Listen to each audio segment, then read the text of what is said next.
에바다. 이사야 41장 10절. 두려워 말라. 내가 너와 함께 함이니라. 놀라지 말라. 나는 내 하나님이 됨이니라. 내가 너를 굳세게 하리라. 참으로 너를 도와주리라.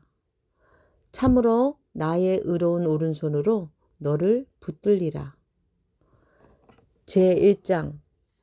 옳은 사고방식, 틀린 사고방식. 그러면 무엇을 말하느냐? 말씀이 내게 가까워 내 입에 있으면 내 마음에 있다 하였으니 곧 우리가 전파하는 믿음의 말씀이라. 내가 만일 내 입으로 예수를 주로 시인하며 또 하나님께서 죽은 자 가운데서 살리신 것을 내 마음에 믿으면 구원을 받으리라. 사람이 마음으로 믿어 의에 이르고 입으로 시인하여 구원에 이르리라. 로마서 10장 8절에서 9절. 우리가 믿고 있는 것은 우리의 생각의 결과입니다. 우리가 틀린 생각을 하면 틀리게 믿을 것입니다. 우리의 믿음이 잘못되면 우리의 고백도 잘못됩니다. 바꿔 말해서 우리가 틀린 고백을 한다면 이 모든 것은 잘못된 생각에서 나온 것입니다. 하나님의 말씀은 우리의 생각을 바로잡도록 주어진 것입니다. 예수님께서 마가복음 11장 23절에서 이렇게 말씀하셨습니다. 내가 진실로 너희에게 이르노니 누구든지 이 산더러 들려 바다에 던져지라 하며 그 말하는 것이 이루어질 줄 믿고 마음에 의심하지 아니하면 그대로 되리라. 보통 우리는 믿음에 대해서는 많은 이야기를 합니다만 고백에 대해서는 별로 많은 이야기를 하지 않습니다.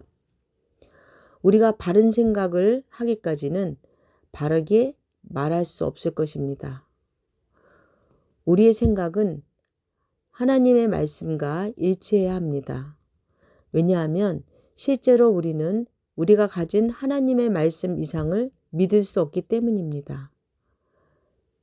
과거에 형이상학적인 것이나 심령과학 종교에 참여했던 많은 사람들은 흔히 이 옳고 그른 사고방식에 대한 가르침을 종교적인 가르침과 혼돈합니다. 왜냐하면 그들은 사람을 단지 정신적, 육체적 존재라고만 생각하기 때문입니다. 그러나 사람은 그 이상의 존재입니다. 사람은 영적인 존재이기도 합니다.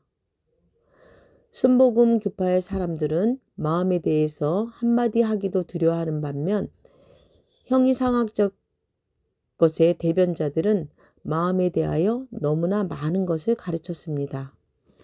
예를 들어 성경은 너는 마음을 다하여 여호와를 신뢰하고 내 명철을 의지하지 말라. 잠언 3장 5절이라고 말하고 있습니다. 성경은 이 모든 이론을 무너뜨리며 하나님 아는 것을 대적하여 높아진 것을 다 무너뜨리고 모든 생각을 사로잡아 그리스도에게 복종하게 하니 고린도후서 10장 5절라고 말하고 있습니다. 하나님의 말씀은 또한 너희는 이 세대를 본받지 말고 오직 마음을 새롭게 함으로 변화를 받아 하나님의 선하시고 기뻐하시고 온전하신 뜻이 무엇인지 분별하도록 하라. 로마서 12장 2절이라고 말하고 있습니다. 우리는 하나님의 말씀을 공부함으로써 자기 마음을 새롭게 합니다. 성경은 그리스도의 마음을 품으라. 고전 2장 16절로 가르치고 있습니다. 사람이 그리스도의 마음을 가질 수 있는 유일한 방법은 그분의 말씀을 공부하고 그의 심령으로 믿으며 말씀대로 행동하는 것입니다. 하나님의 말씀은 무엇이든지 진실되고 정직하고 옳고 순수하고 사랑스럽고 선한 보고가 있거나 무슨 덕이 있든지 칭찬할 만한 것이 있든지 이런 것들만 생각하라고 가르치고 있습니다. 이처럼 하나님의 말씀은 마음을 다하여 많은 것을 말하고 있습니다. 그렇지만 우리는 생각이 두 개의 다른 근원으로부터 우리 마음에 들어올 수 있다는 것을 알 필요가 있습니다. 우리 마음에 들어온 생각들은 항상 마음에서 생긴 것이 아닙니다. 마귀는 많은 생각들을 밖으로부터 우리 마음속에 집어넣습니다. 이것은 한 근원입니다. 물론 하나님으로부터 오는 생각들은 우리 안에서 나옵니다. 이런 생각들은 우리 영을 통하여 우리 마음으로 들어옵니다. 당신이 기도와 묵상과 그분의 말씀을 공부함으로써 주님과 가깝게 교제를 유지할 수 있으면 자신의 생각의 근원을 구별하는 것이 배우게 될 것입니다. 당연히 악한 생각은 마귀로부터 온 것입니다. 반면에 하나님은 사랑이며 사랑은 악한 것을 생각하지 않고 악한 것을 듣지 않고 악한 것을 보지 않습니다. 이런 생각들은 하나님으로부터 옵니다. 나는 마음을 언급하는 성경 구절들을 많은 사람들은 혼란스럽게 빠뜨리게 하는 것을 보았습니다. 그러나 많은 사람들은 자신들이 믿는 바를 언급하는 성경 구절들을 가지고 믿고 있다고 생각합니다. 그들은 마음으로 믿고 있는 것이지 그들의 심령으로 믿는 것이 아닙니다. 그러나 생각하는 것을 언급하는 성경 구절들에 관해 그들이 이해할 수 있는 모든 것은 이 주제의 부정적인 면들입니다. 부정적인 면과 긍정적인 면이 다 있지만 긍정적인 면이 더 중요합니다. 예를 들면 어떤 사람이 고백에 대해 말한다고 하면 대부분 사람들은 죄나 약한 것이나 실패를 고백하는 것을 생각합니다. 성경은 만일 우리가 우리 죄를 자백하면 저는 미쁘시고 의로우사 우리 죄를 사하시며 우리의 모든 불의에서 깨끗하게 하실 것이요. 요일 1장 9절이라고 말하고 있습니다. 그러나 하나님의 말씀은 고백의 부정적인 면보다 긍정적인 면에 관해서 훨씬 더 많이 말하고 있습니다. 만일 사람들이 이것을 이해할 수 있었더라면 그들의 삶과 사고방식에 큰 차이를 가져왔을 것입니다. 그러나 그들은 오직 고백의 한 면, 즉 부정적인 면만 설계하는 것들을 들어왔습니다. 그러므로 그들은 부정적인 면, 즉 너는 하지 말라는 면만 실천해 왔습니다. 그러나 바울은 로마서 10장 9절에서 내가 만일 내 입으로 주 예수를 고백하면 이라고 말하고 있습니다. 이것은 죄의 고백도 약한 것에 고백하는 것도 아닙니다. 그 대신 이것은 예수 그리스도의 주 되심을 고백하는 것입니다. 이 구절은 계속됩니다. 또 하나님께서 그를 죽은 자 가운데서 살리신 것을 네 마음에 믿으면 구원을 받으리라. 사람이 마음으로 믿어 의에 이르고 입으로 시인하면 구원에 이르리라. 이것은 부정적인 고백이 아니라 긍정적인 고백입니다. 사실 기독교는 위대한 고백이라고 불렀습니다. 히브리서 3장 1절은 우리의 믿는 도리의 사도이시며 대제사장이신 예수를 깊이 생각하라고 말하고 있습니다. 어떤 성경의 난 외주에는 고백이라고 말하고 있습니다. 여기서 고백이란 단어의 뜻을 정의하는 것은 우리에게 도움이 될 것 같습니다. 첫째, 고백은 우리가 믿는 것을 확신하는 것입니다. 두 번째, 우리가 알고 있는 것을 증언하는 것입니다. 세 번째, 우리가 주장하는 진리에 대해서 증거하는 것입니다. 우리도 히브리서 4장 14절이 권면하는 것과 같이 해야 할 필요가 있습니다. 우리가 믿는 도리를 굳게 잡을지어다. 사탄의 지배로부터 속량되었음을 계속해서 고백하는 것과 사탄이 더 이상 정죄함과 두려움과 질병으로 우리를 지배할 수 없다는 사실을 고백하는 것이 필요합니다. 우리의 고백이 사탄의 패배이기 때문에 우리는 고백을 굳게 잡아야 합니다. 예수님은 마귀를 2000년 전에 패배시켰습니다. 그러나 예수님께서 합법적으로 우리를 위해 행하신 일이 우리 삶 가운데서 생생한 살아있는 실제가 되어야만 합니다. 속량의 체험적인 면은 절대적으로 중요합니다. 우리 속량의 두 가지 다른 면, 즉 법적인 면과 체험적인 면의 차이를 우리가 분명히 알 때까지는 결코 하나님의 말씀을 철저하게 이해할 수 없습니다. 속량의 법적인 면의 예는 이런 것입니다. 우리는 흔히 하나님, 이 사람을 구원해 주십시오.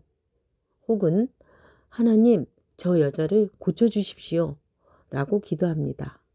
그러나 하나님의 마음에서는 하나님은 이미 이 사람들을 고쳐주셨고 구원해 주셨습니다. 다른 말로 하면 하나님께서는 그리스도 안에서 세상을 자신과 한몫하게 하셨습니다. 예수님은 누구를 구원하기 위해서는 다시 죽으실 필요가 없습니다. 주님은 이미 한 번 죽으셨습니다. 그렇지 않습니까? 주님은 더 이상 자신의 피를 흘리실 필요가 없으십니다. 법적으로는 하나님께서 이미 우리의 속량을 위해서 필요한 모든 일을 다 하셨습니다. 어떤 사람이 속량의 법적인 면만 다루고 설교한다면 사람들은 그들의 삶에서 어떤 것도 실제로 체험하지 못할 것입니다. 설교한 내용은 법적으로는 진실이지만 신자들은 속량의 한쪽 면만 설교할 것을 들었기 때문에 속량이 그들의 삶 가운데 살아있는 실제가 되지 못해서 그들은 냉담하고 생기가 없고 형식적이 되고 맙니다. 반면에 속량의 살아있는 면, 즉 체험적인 면만 설교하게 되며 들판의 불과 같은 강신주의와 극단주의를 낳습니다. 설교자가 속량의 체험적인 면만 설교하면 어떤 사람들은 하나님의 말씀과 동떨어진 경험을 추구하게 될 것입니다. 둘 사이의 균형을 유지할 때 우리는 하나님께서 속량을 통해 법적으로 제공하시는 모든 것을 누릴 수 있을 것입니다. 주님께서 합법적으로 우리를 위하여 값을 지불하고 마련해 주신 것을 우리가 하나님의 말씀을 우리 심령으로 믿고 그것이 진리이며 우리의 것이라는 것을 우리 입으로 고백할 때 경험적으로 우리의 것이 됩니다.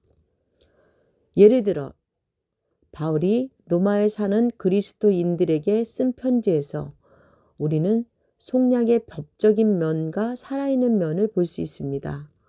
로마서 10장 8절에서 바울은 말했습니다. 우리가 전파하는 믿음은 말씀이라. 구약 성경에서는 이런 표현이 보이지 않습니다.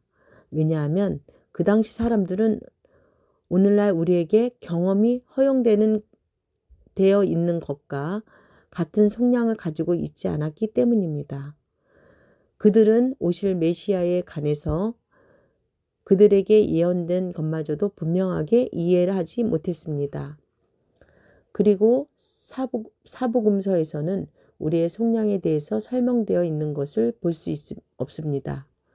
왜냐하면 예수님이 가져오신 속량은 그분이 땅 위에 계신 동안에는 실제로 사람들에게 허용되지 않았기 때문입니다.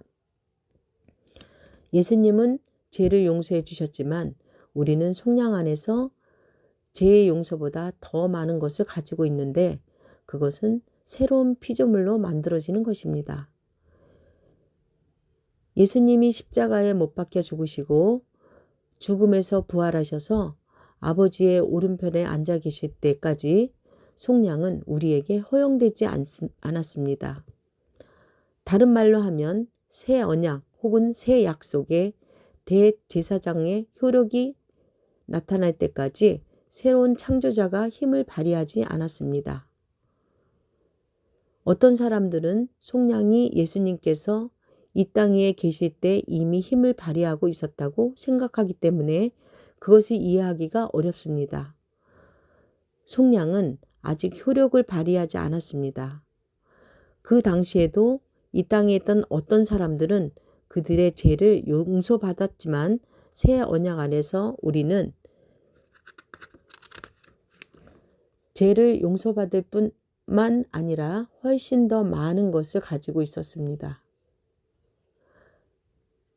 우리는 새로운 탄생을 가지고 있고 우리는 그리스도 예수 안에서 새로운 피조물이 되었습니다.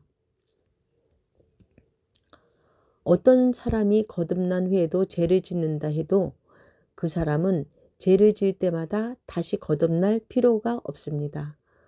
사람은 오직 단 한 번 거듭날 수 있습니다. 그러나 하나님께서 감사하게도 그의 죄는 여러 번 용서받을 수 있습니다. 죄를 짓는 믿는 자들에 대한 하나님의 약속은 이것입니다.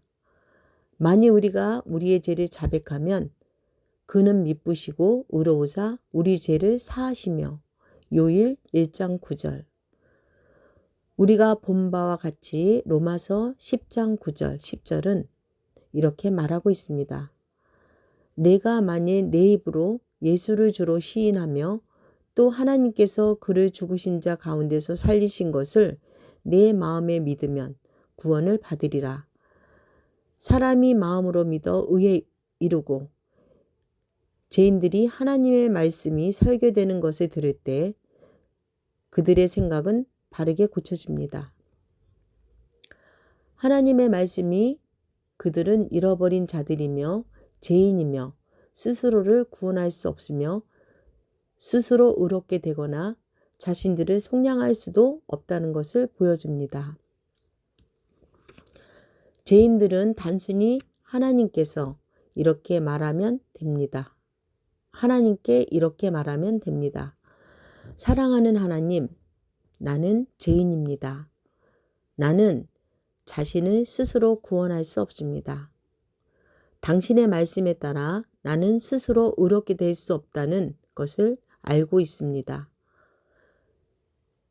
그러나 당신이 나를 사랑하셔서 나를 위해 주 예수 그리스도를 죽게 하시려고 보내주신 것을 감사합니다. 주님의 의를 통해서 속량이 내게 허용되었습니다. 나는 말씀에 따라 예수님께서 나의 죄를 위해 죽으신 것을 믿습니다. 나는 주님이 죽음에서 부활하신 것과 주님이 나를 의롭게 하신 것을 믿습니다. 나는 지금 예수님을 나의 구원자로 고백하며 내 마음에 모십니다. 이것이 바로 말씀대로 생각하고 성경이 말하는 대로 믿는 것입니다.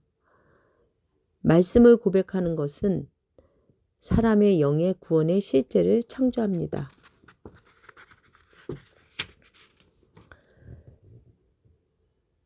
죄인을 구원으로 인도하는 데 있어서 이것은 굉장한 차이를 만듭니다.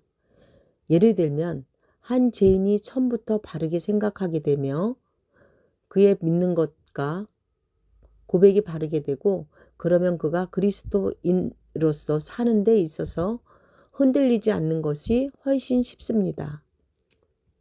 반면에 그가 충분한 가르침을 받지 못하면 마귀는 그가 알지 못하고 있는 것을 이용하게 될 것입니다. 그는 패배하고 하나님께서 그를 위해서 이미 다 이루신 것들을 빼앗기게 될 것입니다. 왜냐하면 그가 하나님의 말씀을 알지 못하면 그는 그의 믿음의 고백을 굳게 붙잡는 방법을 모르게 되고 마귀는 그 상황을 위장하며 그가 구원받지 못한 것처럼 느끼도록 만들기 때문입니다. 그래서 새로 거듭난 신자가 작은 실수만 하여도 마귀는 그에게 너 일을 저질렀구나. 아주 포기하고 그만두는 게 어때? 라고 말하려고 할 것입니다. 병 고침에 있어서도 마찬가지입니다. 고백이 곧 사탄의 패배라는 것을 기억하십시오. 히브리서 4장 14절은 말하고 있습니다. 그러므로 우리에게 큰 대사장이 계시니 승천하신 이 곧 하나님의 아들 예수시라. 그러므로 우리에게 큰 대사장이 계시니 승천하신 이 곧 하나님의 아들 예수시라. 우리가 믿는 도리를 굳게 잡을지어다. 이것은 무슨 말입니까? 우리에게는 하늘나라에 들어가신 위대한 대제사장이신 하나님의 아들 예수가 있습니다. 예수님은 이렇게 말씀하고 계십니다. 나는 그들을 위해서 죽었다. 나는 그들의 죄를 가져갔다. 나는 그들을 속량하였다. 그들이 내 안에서 하나님의 의가 되도록 하기 위해서 나는 그들의 죄를 위해 죄가 되었다. 나는 그들의 연약함을 가져갔고 그들의 병을 짊어졌다. 나는 그들의 어둠 세력에서 구원했다. 나는 그들을 새로운 피조물로 만듦으로써 그들을 새롭게 지었다. 이것이 예수님께서 말씀하고 계시는 것입니다. 이 구절에 대한 그리스어 번역은 같은 것을 말하는 것을 굳게 잡을지어다. 같은 것을 말하는 것을 굳게 잡을지어다 라고 말하고 있습니다. 그러므로 이것이 우리의 고백이 되어야 합니다. 우리의 고백은 우리의 감옥에 가두든지 우리를 감옥에서 풀어놓든지 둘 중 하나를 할 것입니다. 우리의 고백은 우리가 믿는 것의 결과이며 우리가 믿고 있는 것은 우리의 옳고 그른 사고방식의 결과입니다. 첫째로 우리 하나님께서 그리스도 안에서 우리를 위하여 행하신 것을 알고 믿고 고백할 필요가 있습니다. 실제로 창조하는 것은 우리의 고백이며 고백할 때 우리의 삶 가운데서 실제가 됩니다. 둘째로 우리는 하나님께서 말씀을 통하여 성령이 우리 안에서 일하신 것을 알 필요가 있습니다. 셋째로 우리는 주 예수 그리스도께서 하늘나라 하나님 아버지 오른편에서 지금 우리들을 위해 하고 계시는 현재의 사역을 알 필요가 있습니다. 넷째로 우리는 하나님의 말씀이 우리의 입술을 통하여 우리를 위해 무슨 일을 하실지 혹은 하나님께서 우리를 통해서 무엇을 하실지 알 필요가 있습니다. 빌립보서 2장 13절은 말하고 있습니다. 너희 안에서 행하시는 이는 하나님이시니 자기를 기쁘신 뜻을 위하여 너희에게 소원을 두고 행하게 하시나니. 하나님은 우리 안에서 일하고 계십니다. 하나님은 우리를 통하여 일하십니다. 하나님은 우리와 따로 떨어져서 일하지 않으십니다. 하나님은 교회에 권세를 주고 온 세상에 가서 모든 피조물에게 복음을 전파하라는 명령을 주셨습니다. 하나님의 계획은 우리를 통하여 이루어집니다. 성령님은 우리를 돕는 분입니다. 그러나 성령님은 우리를 대신해서 행동하지 않으십니다. 이것이 우리가 잘못 생각해 온 것입니다. 성령님께서 하시도록 하라는 말은 많은 사람들이 외친 말이었습니다. 그러나 성령님은 그것을 행하라고 보냄을 받은 분이 아닙니다. 미국 개혁파는 이렇게 번역했습니다. 나는 너희를 아무도 도울 자가 없이 버려두지 않겠다. 나는 너희에게 올 것이다. 나는 너희에게 다른 돕는 자를 보낼 것이다. 파라클레토스라는 그리스어 위로자라고 번역되고 도와주기 위해 겉으로 부름받은 자를 의미합니다. 하나님은 성령님을 우리를 대신해서 일하라고 보내지 않으셨습니다. 하나님은 우리가 일을 하도록 도우라고 성령님을 보내셨습니다. 너무나 많은 경우에 성령님이 모든 일을 하도록 남겨져 있습니다. 그러나 성령님이 모든 일을 다 하신다면 우리는 선교사들을 보낼 필요조차 없습니다. 우리는 여러 번 하나님, 이 친구가 자기 죄를 생각하게 해 주십시오. 죄에 대한 책망을 강하게 받게 해 주십시오. 라고 기도합니다. 그러나 누군가가 하나님의 말씀을 그에게 주기 전까지 죄책감은 결코 그에게 생기지 않을 것입니다. 하나님의 말씀을 듣지 않고는 그는 책망을 받지 않을 것입니다. 바울은 로마서 10장 14절에서 15절에서 이렇게 말했습니다. 그런즉 그들이 믿지 아니하는 이를 어찌 부르리요? 듣지도 못한 이를 어찌 믿으리요? 전파하는 자가 없이 어찌 들으리요? 보내심을 받지 아니하면 어찌 전파하리요? 성경은 하나님의 말씀을 설교하는 것을 통하여 사람을 구원을 받도록 하나님께서 정하였다고 말하고 있습니다. 오늘도 승리하는 하루 되세요. 샬롬.